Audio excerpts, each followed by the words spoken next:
I really enjoy looking back on early YouTube in general, and this is no exception. I think being something like a YouTube historian or internet historian would be an interesting thing to do. But regardless of that, let's cast our minds back to 2009, and not just that, let's cast our minds back to Equals 3, series by creator Ray William Johnson, and boy was it a different time. This is the first upload on the channel that's still public according to Wikipedia, and although archive sites struggle since the removal of Flash, I'm going to give my best shot at a recreation with the site and all. Enjoy.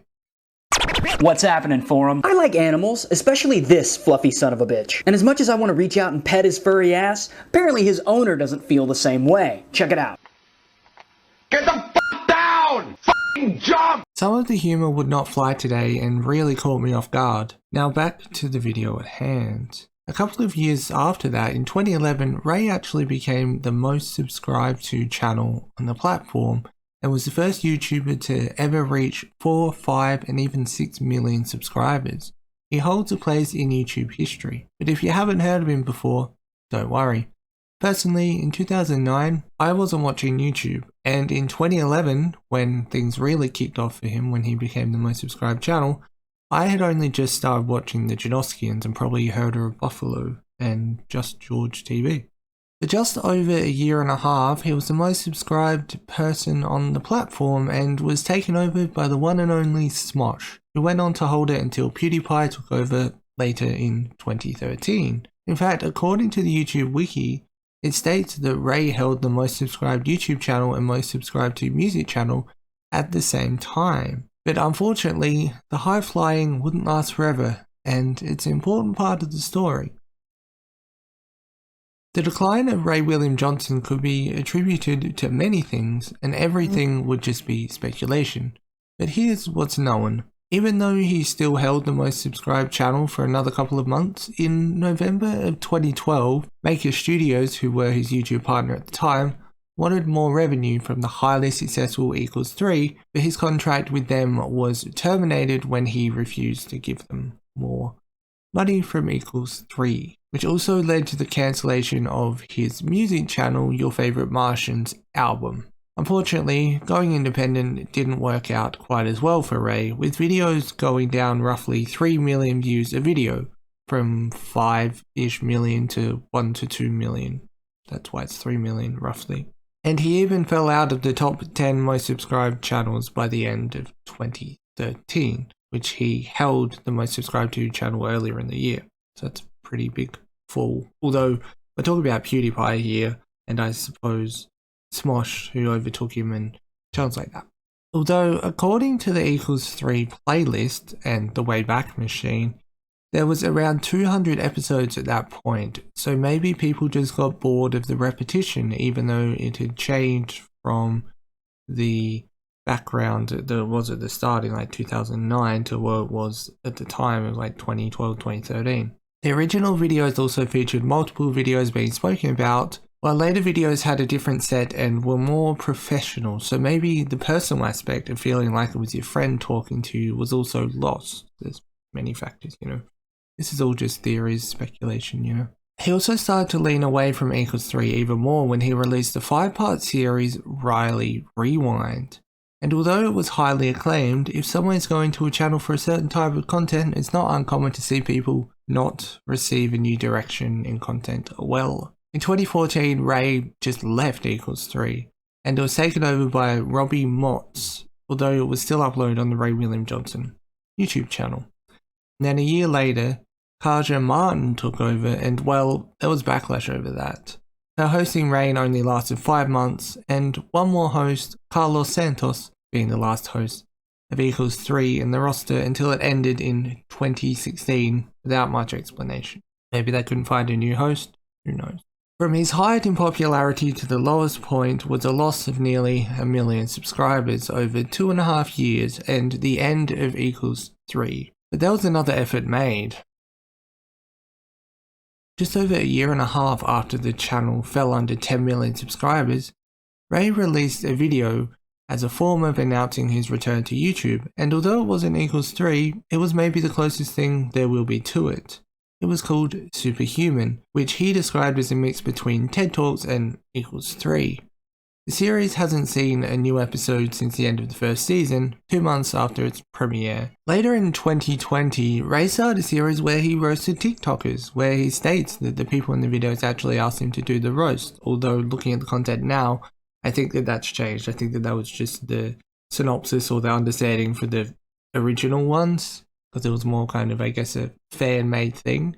It's interesting, because Equals 3, it's like, if you're going to roast these people, make it people that want it, not to be mean, but to kind of communicate with the audience. Like Equals 3 had the comment question of the day and stuff like that, and it'd include people, and that was kind of bringing this back into it. These videos initially came from his TikTok, where he currently has 5 million followers, which isn't too shabby at all. The Wikipedia article states that these videos were getting more and more dislikes per upload, which may have been true.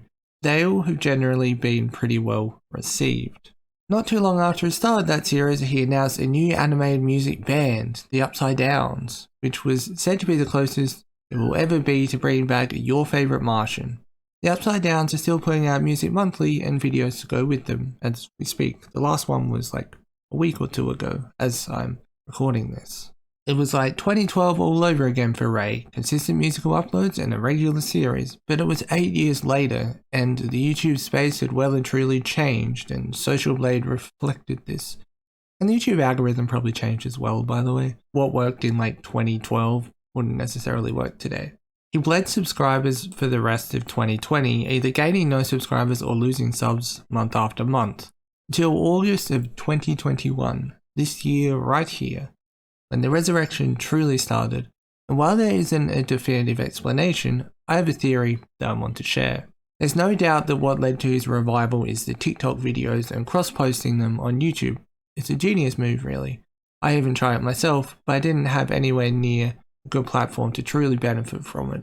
It's good because you can have like one video and post them on 2 platforms, and if one goes viral in one place, then it may go viral in another. And there's also no extra real editing needed because TikTok is purely vertical videos and YouTube Shorts are as well. So if you record and edit in TikTok, you can just post them to YouTube and they'll be in the Shorts algorithm.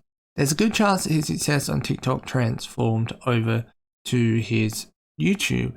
That if there was even 1 million new people who discovered his channel through TikTok, then that would ultimately lead to growth, even if like 1/10 of them ended up subscribing. It wasn't the only thing that helped. He has seemingly mastered the TikTok algorithm and I would even say the YouTube Shorts algorithm. It has also helped that he started posting a lot more around then, when his channel truly took off again. Some channels are purely YouTube Shorts and have shown the potential growth through just short content, and it seems like Ray has also done that. In fact, he may just be able to add another record to his list. He has gained over 700,000 subscribers in the past 3 months, bringing him back over 10 million subscribers. For the first time in 8 years since 2013, according to Wikipedia. In fact, the positive growth in August was the first time his channel had gained subscribers in a month since 2015. Ray had in fact gone viral on multiple occasions and his channel was back from essentially the dead and is continuing to grow, with most shorts getting 1 million views each and gaining at least 200 million views a month since August. I know it hasn't been very long, but it's pretty decent growth, you know. It's interesting to think, how does one get back in favor with the algorithm after losing that many subscribers and also not posting for like 1.5 years and then posting and them not being as well received as they had been and stuff? It's a mystery and maybe a YouTube miracle even, I go as far to say. I hope that you enjoyed this video. It had more of a positive vibe than the rest of them. The last few have been like the full of people like Alish and Pastel Bell, for example. They were the last 2 videos. So hopefully this is more of a positive thing and hopefully you did enjoy it. I hadn't actually watched any of Ray's content prior to this, but I definitely knew who he was, and I can see why he was popular at the time, although his content that he made then wouldn't really be popular now because YouTube promotes longer form content. I do kind of hope after watching some of his older content that maybe he brings back Equals 3 just in short form. or maybe equals 1, maybe like a single video that he talks about in like a TikTok video. And yeah, I'd like to hear him say hello forum just once more, because that's a pretty interesting thing. I quite enjoyed that in the older videos. Thanks for watching. Let me know, did you watch Equals 3 when it was on? Did you watch Ray William Johnson? I know, as I said, that some of the humor like is a bit kind of not okay or wouldn't fly today, but it was a different time then, you know. But yeah, let me know your thoughts, comments below. Thanks for watching. Have a nice day and peace.